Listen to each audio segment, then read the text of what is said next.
अस्सलाम वालेकुम। टुडे इंशाल्लाह वी विल कवर विटामिन्स। अगर हम विटामिन्स का ओवरव्यू लें तो क्या है, विटामिन्स ऐसे नहीं है जैसे कार्बोहाइड्रेट है, प्रोटीन है, लिपिड है, बल्कि विटामिन्स ऐसे एलिमेंट्स हैं या फूड फैक्टर्स हैं जो हमें कम अमाउंट में चाहिए होते ताकि वो हमारे मेटाबॉलिक रिएक्शंस को बूस्ट अप कर सकें, हमारी ग्रोथ में हमें हेल्प करें, मेटाबॉलिक रिएक्शंस में हेल्प करें, हमें एनर्जी प्रोवाइड करें। अब देखते हैं, vitamins also called accessory food factors are organic substance. Vitamin हमारे पास क्या है, ऑर्गेनिक सब्सटेंसेस हैं, इनऑर्गेनिक नहीं है, and quite different from carbohydrate, proteins and lipids. These are normally available to the body from the diet we take for the purpose to regulate energy transformation and metabolism। हमने बात करी ना, vitamins हमारे पास क्या है, ऑर्गेनिक सब्सटेंस है जो क्वाइट डिफरेंट होते हैं कार्बोहाइड्रेट, प्रोटीन्स एंड लिपिड से। वो हमें थोड़े अमाउंट में चाहिए होते हैं ताकि वो हमारी एनर्जी ट्रांसफॉर्मेशन को रेगुलेट करें एंड मेटाबॉलिज्म रिएक्शंस में हमें हेल्प करें। Vitamins are effective in small amount and none of these are formed in the body, must be obtain preformed from animals और प्लांट सोर्सेज। विटामिन्स हमारे पास क्या हैं, इफेक्टिव वेरी स्मॉल अमाउंट में होते हैं, लेकिन कोई भी विटामिन हमारे पास बॉडी में सिंथेसाइज नहीं होती, लेकिन vitamin K and folic acid हमारे बैक्टीरिया, इंटेस्टाइनल बैक्टीरिया हैं, वो सिंथेसाइज करते हैं। However the exceptions are there, कुछ एक्सेप्शंस हैं। For instance, vitamin A is found from its precursor carotene, vitamin D by the action of ultraviolet light on the skin. अब vitamin A कैसे form होती है, उसका precursor क्या है, carotene. हम ऐसे याद कर सकते हैं क्योंकि विटामिन ए का जो मेन सोर्स होता है कैरेट होता है, गाजर जिसे हम कहते हैं, इसलिए हम वर्ड लेते हैं कैरोटीन। विटामिन डी हमारे स्किन में प्रोड्यूस होती है, जब बाय अल्ट्रावायलेट रेज हमारे स्किन के ऊपर लगती हैं तो वो विटामिन डी प्रोड्यूस करती हैं। The bacteria in the intestine synthesis folic acid and vitamin के। कोई भी विटामिन हमारी बॉडी में सिंथेसिस नहीं होती except folic acid and vitamin K. Similarly rats can synthesise vitamin C. जो रेट्स होते हैं वो विटामिन सी सिंथेसाइज कर सकते हैं, लेकिन ह्यूमंस नहीं कर सकते। Therefore they do not develop scurvy. Scurvy जो विटामिन सी की डेफिशिएंसी होती है वो रेट्स में नहीं होती, क्योंकि रेट्स सिंथेसाइज कर लेते हैं vitamin C. Vitamins are different from each other based on their chemical composition and functions and have been synthesized or isolated from plant or animal sources। Her vitamin एक दूसरे से डिफरेंट है क्योंकि उनके functions different है, उनकी chemical composition different है, उनके स्ट्रक्चर डिफरेंट है, इवन उनके सोर्सेज भी डिफरेंट है। Vitamins are chemically unstable under adverse condition of heat, light and oxidation, especially in alkaline medium, strong acid, aging, hence they lose their activity। Vitamin क्या होती हैं, chemically unstable होती हैं। जहाँ पे कंडीशंस लाइक हीट हो, light हो या किसी भी केमिकल्स की ऑक्सीडेशन हो रही है, अल्कलाइन मीडियम हो, वहाँ पे विटामिन्स हमारे अनस्टेबल होते हैं। नॉमनक्लेचर में देख लेते हैं। नॉमनक्लेचर क्या है कि हम विटामिन्स को कैसे नाम देते हैं, हर विटामिन का अपना अपना नाम है, इसलिए हम कहते हैं नॉमनक्लेचर। विटामिन एक वर्ड है जिसकी मीनिंग है वाइटल प्लस अमाइन। पहले हम कहते थे विटामिन, लेकिन जब बाद में रिसर्च हुई पता चला कि विटामिन्स असल में अमाइंस नहीं है, दे वर नॉट अमाइंस, इसलिए उनका ई ड्रॉप कर दिया गया, इसलिए हम कहते हैं अब विटामिन। अब हमारे पास क्या है, ब्रॉड क्लासिफिकेशन। अगर हम देखें तो vitamins are classified as A B C D E K. After understanding the composition and chemical structure of the vitamins, their alphabet nomenclature is being replaced by their chemical names. अब क्या है, अगर हम उनकी कंपोजिशन एंड केमिकल स्ट्रक्चर देखेंगे तो vitamins की अपने अलग अलग केमिकल नेम्स हैं। अब हम क्लासीफाई कैसे करते हैं, क्लासिफिकेशन जो भी विटामिन्स की होती है on the basis of their solubility होती है। अब हम देख लेते हैं विटामिन्स को हम कैसे क्लासीफाई करते हैं, on the basis of solubility. जो विटामिन वाटर में सॉल्युबल है उनको हम कहते हैं water soluble vitamins,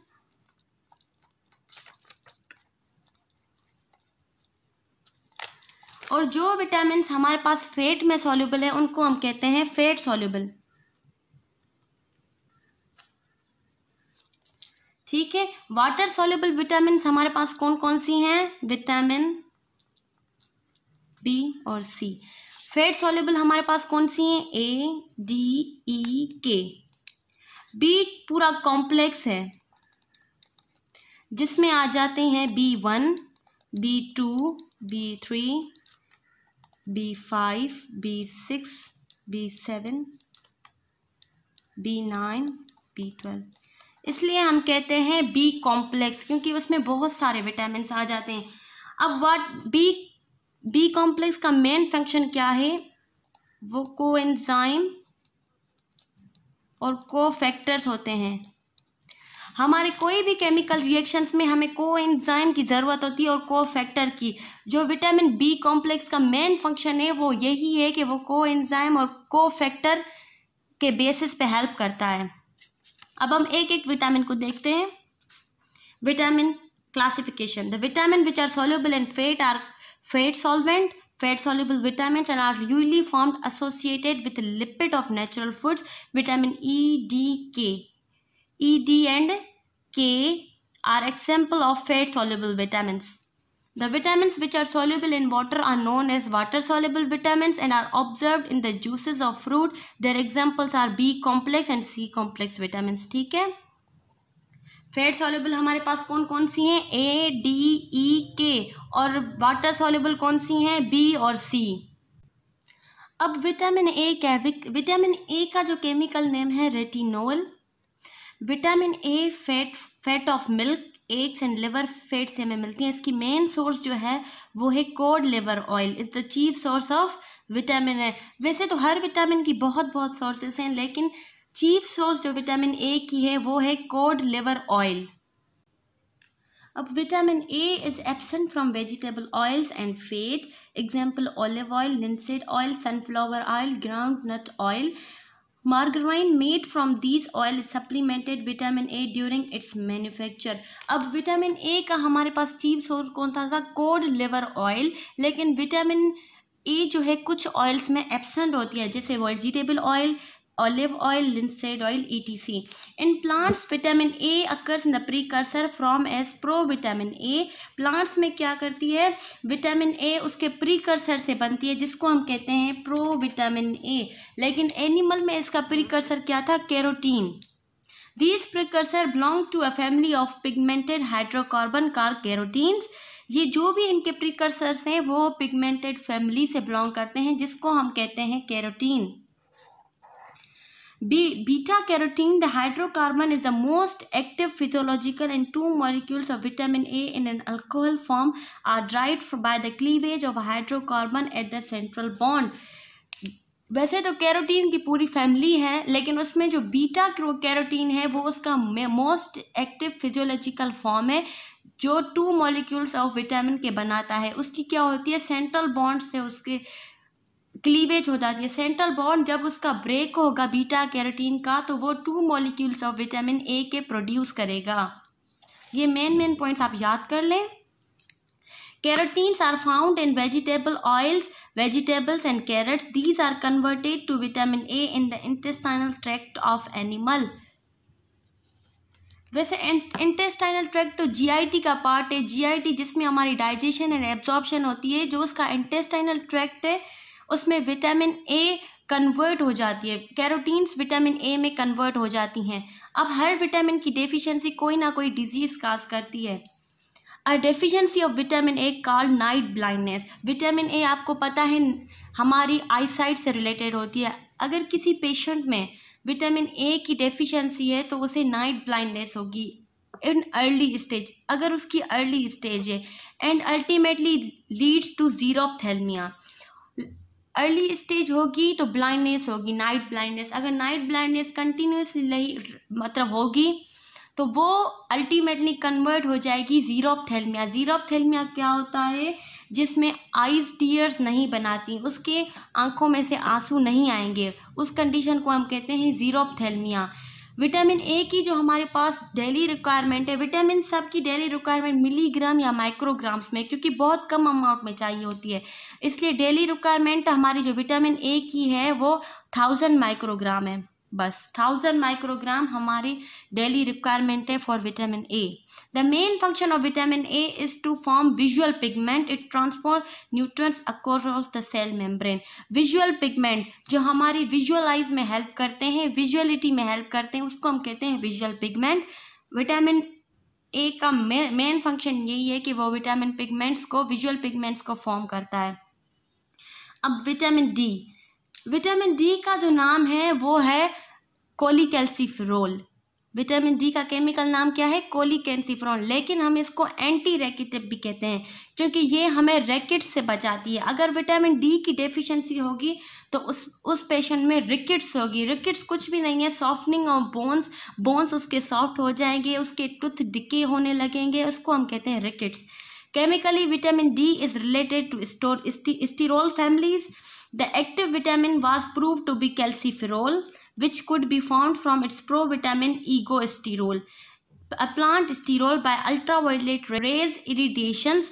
The provitamin in animals was found to be F-dehydrocholesterol, which upon irradiations give to vitamin D3. Vitamin D3 इसका active form है humans में, जिसको हम कहते हैं कोलीकैल्सिफेरॉल। विटामिन D3 क्या कहती है? कोलीकैल्सिफेरॉल। विटामिन डी को हम कहते हैं कैल्सिफेरॉल। विटामिन D1 को कहते हैं एर्गोस्टेरोल।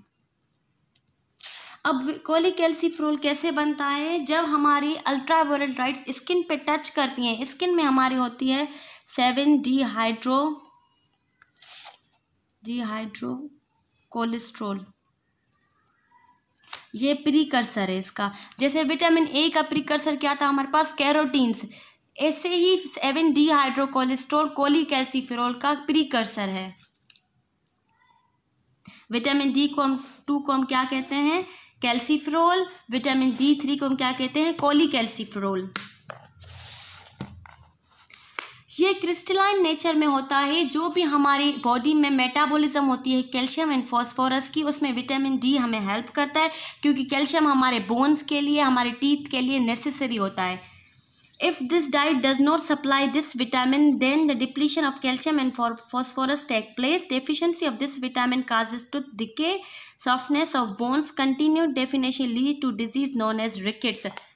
अगर हमें सप्लीमेंट या हमारी विटामिन डी की जो हमारी सप्लीमेंट्स हैं वो हमें मैक्सिमम अमाउंट नहीं दे रही हैं तो हमारी डेफिशिएंसी हो जाएगी हमारी बॉडी में विटामिन डी की, जो हमारे उसकी वजह से हमारे टूथ डिके हो जाएंगे, बोन की सॉफ्टनिंग हो जाएगी, जिसको हम कहते हैं rickets. Because of this reason this vitamin is known as anti rachitic. इसलिए हम इस विटामिन को क्या कहते हैं? एंटी रिकेटिक, जो हमें रिकेट्स से प्रिवेंट करती है। Rickets generally occurs in early stages of growth of a child. Excess amount of vitamin D are also harmful and cause loss of appetite, thickening of bones and calcification of joints and soft joints and tissues. अब हम early stage में क्या होगा? Rickets होगी। लेकिन अगर vitamin D हमारे पास hyper condition में हो जाए, बढ़ जाए, हाइपर विटामिनोस हो जाए, तो उसमें क्या, वो भी हमारे लिए खतरनाक होती है। उसमें क्या होगा? भूख नहीं लगेगी, loss of appetite, thickening of bones हो जाएंगे, हमारे बोन्स थिक हो जाएंगे, कैल्सिफिकेशन ऑफ जॉइंट, कैल्शियम हमारे जॉइंट्स और टिश्यूज में एक्यूमुलेट होना शुरू हो जाएगी। इसलिए हम कहते हैं calcification of joints and soft tissues. Daily requirement of vitamin D is 7.5 microgram of calciferol. The main source of vitamin are fish and liver oil and liver. ठीक है, विटामिन डी की मेन सोर्स कौन सी है? Fish, oil and liver. ये हमें कितनी requirement में होती है? 7.5 माइक्रोग्राम। विटामिन ई का जो केमिकल नाम है tocopherol. Like vitamin A and vitamin D, vitamin E is soluble in fat and insoluble in water. क्योंकि ये तीनों विटामिन फैट soluble हैं, इसलिए ये insoluble होती हैं वाटर में। It is resistant to heat up to 200 degrees C, but fairly easily oxidized and destroyed by ultraviolet rays. ये हीट रेजिस्टेंट है, ये 200 डिग्री सेल्सियस तक हीट बर्दाश्त कर सकती है। एंड ऑक्सीडेशन भी हमने पढ़ा था, विटामिन अनस्टेबल होती है क्योंकि वो हीट को ऑक्सीडेशन को, अल्कलाइन मीडियम को बियर नहीं कर सकती, लेकिन जो विटामिन ए है वो सर्टेन कंडीशंस तक रेजिस्ट कर सकती है, लेकिन विटामिन ई जो है वो डिस्ट्रॉय हो जाएगी by ultraviolet rays. UV rays से विटामिन ई डिस्ट्रॉय हो जाएगी। In presence of all three methyl groups attached to the benzene ring, it is necessary for full activity. ये जो 3 ग्रुप्स हैं बेंजीन रिंग पे अटैच हैं, 1 2 3, ये नेसेसरी हैं ताकि विटामिन ई की फुल एक्टिविटी हो सके। अगर ये 3 नहीं होंगे तो विटामिन ई अपनी फुल एक्टिविटी नहीं करेगा। डाइटरी रिक्वायरमेंट क्या है विटामिन की? 10 मिलीग्राम। उनकी माइक्रो में है, इनकी मिली में है विटामिन ई की। Vitamin E is found in green leafy vegetables, oils, wheat grains. It is required for maintenance of cell membrane. Vitamin E क्या करती है? मेन फंक्शन क्या है विटामिन ई का? वो हमारी सेल मेम्ब्रेन को मेंटेन करती है। जो सेल की आउटर मोस्ट लेयर है सेल मेम्ब्रेन, एनिमल्स में होती है। It maintains normal physiological of the muscular and vascular system. ये हमारी नॉर्मल फिजियोलॉजी को मेंटेन करती है, हमारी मस्क्यूलर भी, मसल्स की, वस्क्यूलर मीन्स आर्टरीज, वेन्स, इनकी भी फिजियोलॉजी मेंटेन करती है।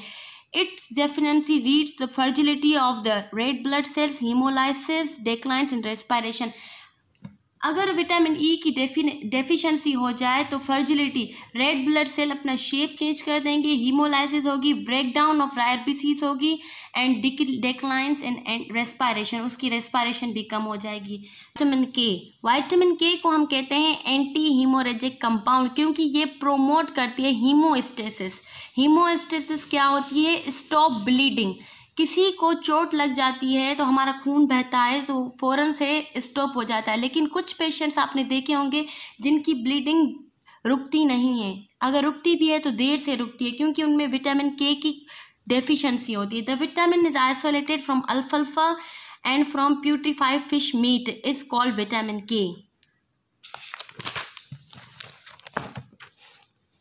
With dietary requirement per day recommended is 70 to 140 microgram. This could acquired from green leafy vegetables. इसका भी मेन सोर्स क्या है? Green vegetables. It helps in the synthesize of prothrombin and other blood clotting factors in liver. It deficiency cause the failure of blood clotting mechanism. ये हमारे जिस्म में क्या करती है? प्रोथ्रोम्बिन की सिंथेसिस करवाती है and blood clotting factor. Blood clotting factors हमारे पास बहुत हैं जो ब्लड क्लॉट करवाते हैं। अगर विटामिन के की डेफिशिएंसी हो जाएगी तो ब्लड क्लॉट नहीं होगा, उसका खून रुकेगा ही नहीं, बहता जाएगा and it can lead to death also. अब हम फैट सॉल्युबल विटामिन को इन ए नटशेल देखते हैं। हमारे पास फैट सॉल्युबल विटामिन कौन कौन सी हैं? Vitamin A, vitamin D, vitamin K and vitamin E. अब विटामिन ए का केमिकल नेम क्या था? रेटिनोल। विटामिन ए के चीफ सोर्स कौन से थे? Code liver oil. Vitamin A जो हमारे पास थी वेजिटेबल ऑयल जैसे लिंसेड ऑयल, इनमें एब्सेंट थी। एंड विटामिन ए जो है हमारी डेफिशिएंसी हो जाए तो नाइट ब्लाइंडनेस कॉज करती है in early stage and it can lead also to xerophthalmia. अब विटामिन डी का हमारे पास नाम क्या था? Vitamin D is also known as cholecalciferol. उसके 3 टाइप्स थे, D1, D2 and D3। Vitamin D का प्रिकर्सर कौन सा था? 7D हाइड्रोकोलेस्ट्रॉल। एंड विटामिन ए का प्रिकर्सर हमारे पास क्या था? कैरोटीन। विटामिन डी जो हमारे उसके जो विटामिन डी का जो प्रिकर्सर है वो है हमारे पास 7D हाइड्रोकोलेस्ट्रॉल। विटामिन डी के जो मेन चीफ सोर्स है वो है fish oil and liver. Vitamin D जो हमें चाहिए वो 75 माइक्रोग्राम डेली के बेसिस पे चाहिए। विटामिन ए हमारे पास क्या थी? 1000 माइक्रोग्राम डेली। अब विटामिन डी की डेफिशिएंसी क्या करेगी? रिकेट्स। ठीक है। अब विटामिन हमारे पास आती है ई। विटामिन ई का जो उसको हम कहते हैं टोकोफेरोल। विटामिन ई की जो हमारे पास रिक्वायरमेंट है मिलीग्राम्स में है, 10 मिलीग्राम डेली की रिक्वायरमेंट है। विटामिन ई के जो हमारे पास मेन सोर्स हैं वो nuts, green and leafy vegetables. Vitamin E का जो मेन फंक्शन क्या था? मेंटेन सेल मेम्ब्रेन को मेंटेन करती है। एंड विटामिन अगर ई की डेफिशिएंसी हो जाए तो तो हीमोलाइसिस ऑफ आरबीसीज हो जाएगी एंड रेस्पिरेशन में भी मुश्किल होगी। अब हमारे पास आती है लास्ट विटामिन, विटामिन के। विटामिन के का जो नाम है, केमिकल नेम उसका है मेनाक्विनोन या मेनाडाइओन। विटामिन के जो चीफ सोर्स है नट्स, ग्रीन लीफी वेजिटेबल्स, यही है ग्रीन लीफी वेजिटेबल्स। वो क्या करती है हमारी, उसको हम कहते हैं एंटी हीमोरेजिक कंपाउंड, क्योंकि वो हमारी हीमोस्टेसिस को क्या करती है, प्रोमोट हीमोस्टेसिस, क्योंकि वो ब्लीडिंग में स्टॉप ब्लीडिंग करवाती है। वो क्या करती है, synthesis of prothrombin and blood clotting factors. Vitamin के की जो रिक्वायरमेंट है हमारे पास वो है 70 to 140 microgram. We will cover water soluble vitamins in our next lecture. Thanks.